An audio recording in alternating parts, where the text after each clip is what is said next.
Bitcoin has made small fortunes for millions of people around the world. In fact, if you're watching this video, it's likely that you or someone you know has made quite a bit of money investing in Bitcoin. However, all of our gains are just pennies in comparison to the world of Bitcoin mining.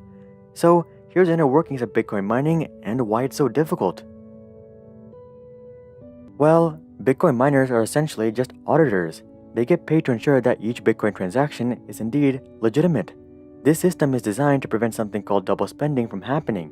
Double spending is when someone uses the same Bitcoin to make multiple purchases. For instance, someone might try to pay for Starbucks and groceries using the same Bitcoin. In such a scenario, it would be the job of the miners to basically flag one of the transactions as illegitimate and cancel transaction.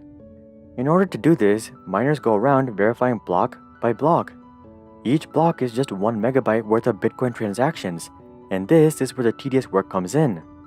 People often describe this stage as being heavy computation, but really, nothing specifically challenging is really taking place. It's really just brute force. Imagine your friend gave you his iPhone and it has a 4-digit PIN password. He wants you to verify what the password is, and he gives you a couple of hints. For instance, he might tell you that the passcode is above 2000 but less than 8000. Given that there are 6,000 numbers between 2000 and 8000, this task should on average take you about 3,000 tries. Bitcoin mining devices are doing exactly this. However, instead of trying to brute force a 4-digit passcode, they're tasked with verifying a 64-digit hexadecimal number.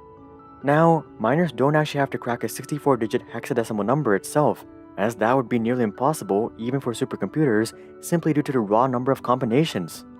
Rather, miners are tasked with verifying something called the target hash, which they guess using nonces. Nonces are single-use numbers that are related to the 64-digit hexadecimal number, but they are much smaller in size.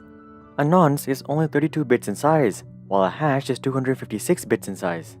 Going back to the iPhone passcode example, this is the same as your friend telling you that the passcode is a factor of 10. This information would reduce the number of guesses you would have to make from 10,000 down to just 1,000. Similarly, a nonce is simply a condensed way of verifying a 64-digit hexadecimal number.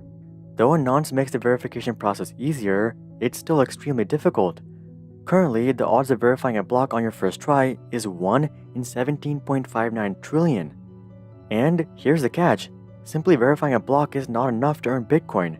You have to be the first miner to verify the block to get rewarded. To make things even worse, every 4 years, the reward for mining a Bitcoin is halved, meaning that only the most efficient miners will survive long term. Evidently, the first major obstacle for mining Bitcoin is the pure difficulty of mining Bitcoin. You have a 1 in 17.59 trillion chance of mining a single block,